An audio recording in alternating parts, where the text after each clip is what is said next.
Assalamualaikum warahmatullahi wabarakatuh.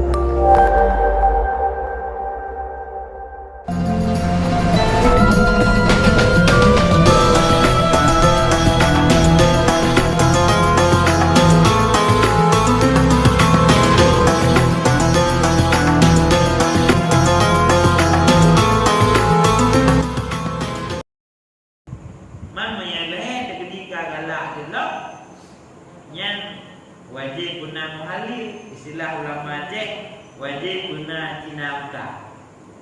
Dalam hukum wajib guna muhalil. Mana muhalil uragam lain yang menghalalkan supaya bisa nikah balik laku pertama. Syarat muhalil ingat 5 macam.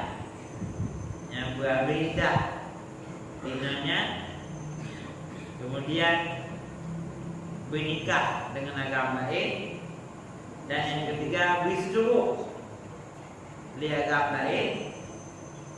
Mihan itu pun nasa muhalil berjina buka wajibnya walaupun dia masalah dia takkan haji tapi mihan nama dia takkan karena itu pun anasa.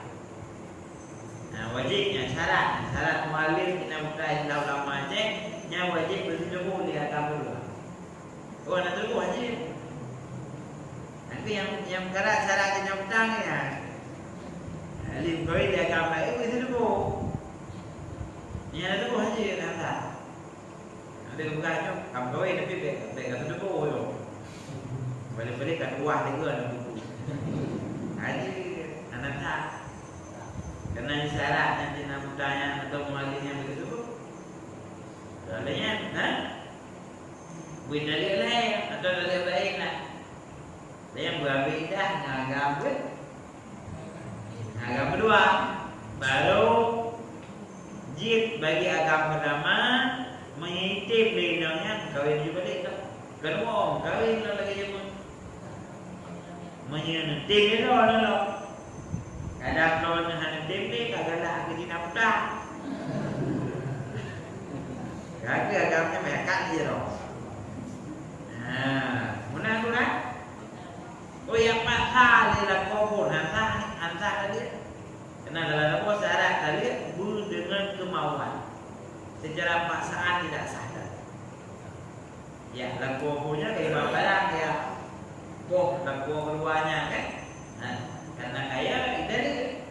Tapi tadi kagak apa? Paksaan yang dirirau yang dari jalan tadi ni. Kacocok mesinnya, dia ni ambil kacocok begini mudahnya. Jadi kan, ada tadi karena dipaksa, ada tadi dengan cara paksa, dengan kemauan baru urut tadi.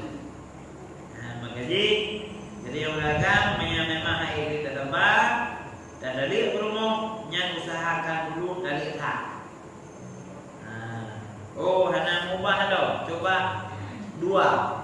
Yang leh. Sebabnya dari bain kubra loh. Karena dari bain sugra dan bain kubra. Oh, dari dari bain rajin. Bainnya bain sugra lagi dari pasah puluh yang bain surah. Semuanya dari bain kubra. Ini bain surahnya dia nikah balik. Anak bayar dinamta. Ini bain kubra dia nikah balik setelah dinamta atau halil istilah dalam